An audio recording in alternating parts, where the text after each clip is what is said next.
Ada buku yang amat sangat baik, judulnya Tarikh Ad-Diyanah Al-Yahudiyah, sejarah agama Yahudi. Di sana diceritakan bagaimana orang Yahudi percaya bahwa nanti di akhir zaman akan datang seorang nabi, dan mereka menyebut dia manakala berperang. Ini Yahudi, ini Bani Ghatafan. Mereka berperang dengan Bani Ghatafan, dan sebelum berperang mereka berdoa kepada Allah, ya Allah, tolonglah kami melawan Bani Ghatafan berkat nabi terakhir yang engkau utus. Sudah datangkah nabi terakhir itu? Sudah. Siapa dia? Muhammad sallallahu alaihi wasallam. Mana buktinya? Husain padri Yahudi, dan dia ingin tahu apakah ini nabi terakhir itu. Dia intip dari balik pokok kurma manakala Muhammad sallallahu alaihi wasallam datang. Tala'al badru alaina. Yang lain menyambut Nabi Muhammad, dia perhatikan dari jauh, dia tengok tanda-tandanya. Selepas itu dia pun datang, engkaulah nabi terakhir, asyhadu an la ilaha illallah wa asyhadu anna muhammadan rasulullah. Selepas itu Nabi robah nama dia menjadi Abdullah bin Salam, dia pun masuk ke rumah Nabi. Tak lama selepas itu datang orang Yahudi ramai-ramai. Nabi bertanya kepada mereka, kamu kenal dengan Husain? Kenal. Siapa Husain? Padri kami. Siapa Husain? Anak orang baik. Husain adalah orang baik, anak orang baik, keturunan orang baik. Apa kata Nabi? Husain sekarang ada dalam rumahku dan dia sudah Islam. Apa pendapat kamu? Husain orang paling jahat, anak paling jahat, datuk nenek moyangnya orang jahat, dan dia yang paling jahat di dunia. Kenapa Husain masuk Islam? Kenapa mereka tidak? Karena Husain melepaskan dari segala kepentingan. Sedangkan yang ini masih inginkan kekuasaan, masih inginkan harta benda. Bila aku masuk Islam, nanti aku akan susah, aku akan miskin. Alladzina atainahumul kitab, mereka yang kami berikan Taurat dan Injil, ya'rifunahu kama ya'rifuna abna'ahum.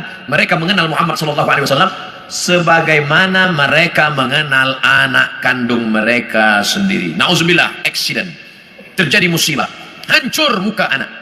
Lalu kemudian seorang ayah dan bunda datang ke hospital. Kami nak tengok anak kami.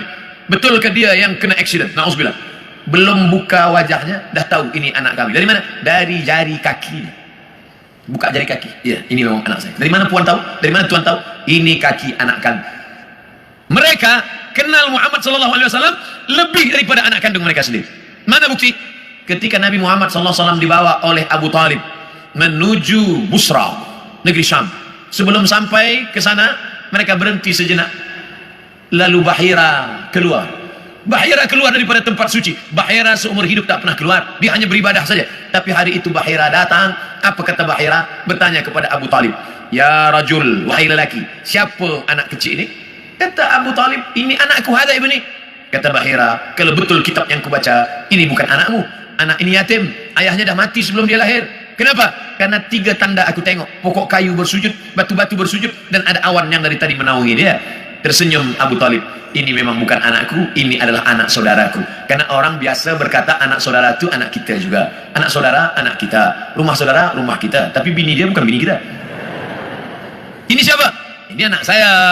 Itu kan bukan anak ustaz, itu kemanakan ustaz, anak saudara. Udah macam anak saya. Begitulah Bahira tahu bahwa ini anak ayahnya sudah meninggal. Itulah yang ditulis dalam syair Al-Barzanji. Walamma tamma min hamlihi, ketika hamilnya sempurna, syahrani 2 bulan, ala ashhuril aqwalil marwiyah, menurut hitungan bulan qamariyah, tufiya bil madinatil munawwarati abuhu Abdullah, meninggal ayahnya Abdullah 2 bulan.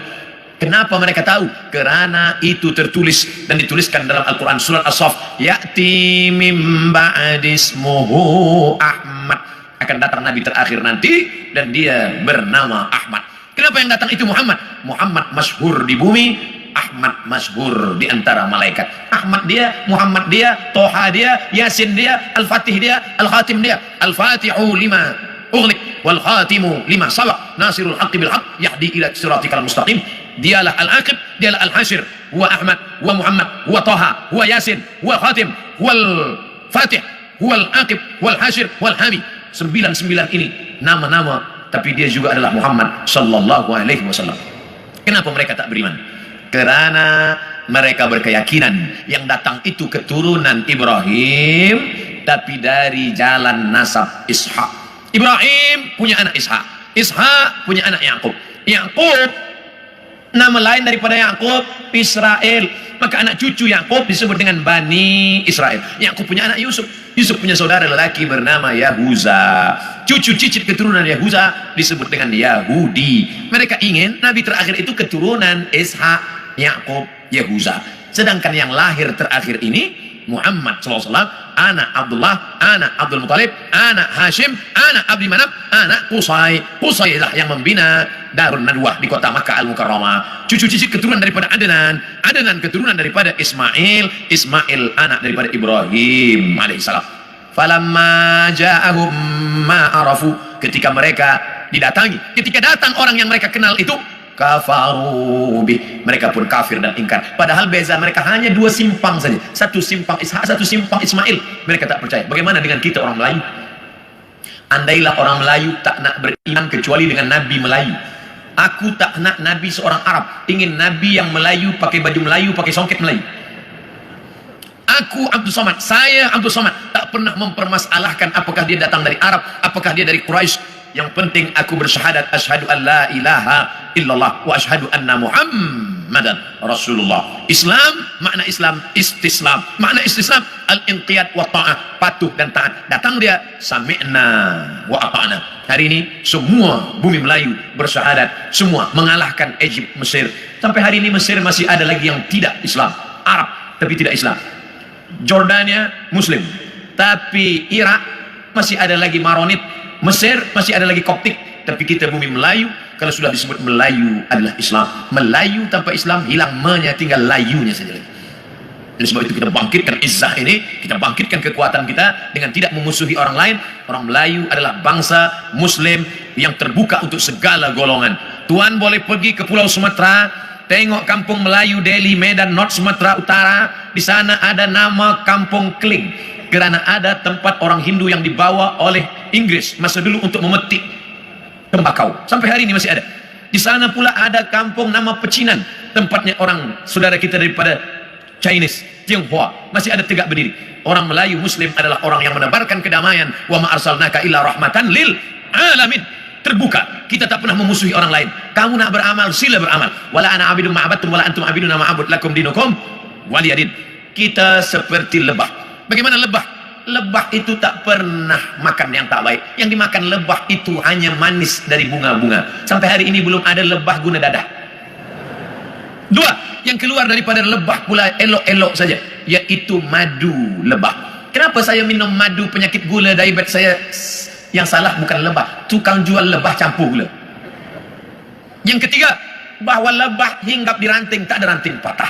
Sampai hari ini lebah hanya membuat sarang di kayu tualang yang besar. Tak ada lebah patahkan ranting. Lebah tahu ini sesuai, ini tak sesuai. Yang keempat, lebah jangan diganggu. Orang Islam jangan diganggu. Bila engkau ganggu sarang lebah, dia akan kejar engkau. Masuk pun engkau ke sungai, dia akan tunggu. Bila engkau tak bernafas, engkau tarik nafas, di situ dia guna. Kepala engkau akan bengkak. Hati-hati dengan lebah. Dan lebah ada senjata satu saja. Di ekor lebah ada satu senjata. Lebah tahu, bila aku dah guna ini aku akan mati. Sengatan lebah diguna sekali seumur hidup.